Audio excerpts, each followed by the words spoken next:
So hey guys, আমরা যাচ্ছিলাম আদিয়োগী। তো আদিয়োগী যাওয়ার সময় আমরা যেখান থেকে গাড়ি ধরেছি সেটাই আপনাদের দেখাবো। তো দেখতে থাকো বন্ধুরা, আর পাশে থাকো, লাইক কমেন্ট শেয়ার করবে অবশ্যই।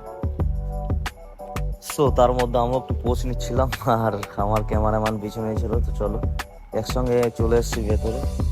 এবার যাচ্ছি নিচের দিকে যেতে যেতে নিচে।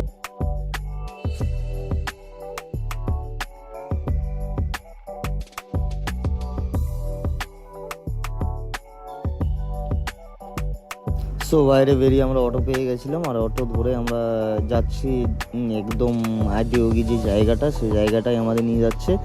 তো আমরা অটোতেই আপাতত বসে আছি, অটোর ফিল নিচ্ছি। অটো থেকে বেরিয়ে আমরা মেন গেটে ঢুকবো। আর অবশ্যই এই যে মেন গেটে আমরা চলে এসেছি, আর মেন গেটে বুঝতেই পারছো যে কী লুকটাই আছে, জাস্ট অসাধারণ।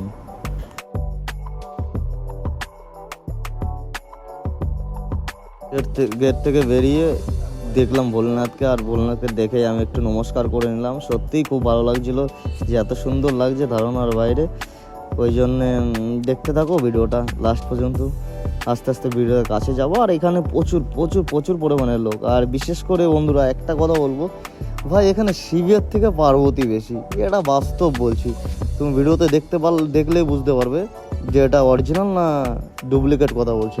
মানে এখানে ভাই ছেলে আর কটা আছে, প্রচুর মেয়ে ছেলে এখানে এসে ভোলেনাথের দর্শন নিয়ে আনন্দ উপভোগ করছে।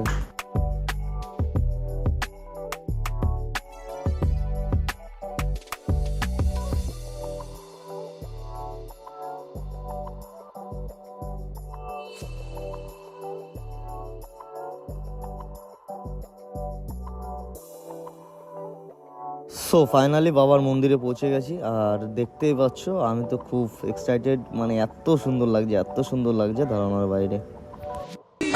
ये धरती ये अंबर ये दरिया समंदर ये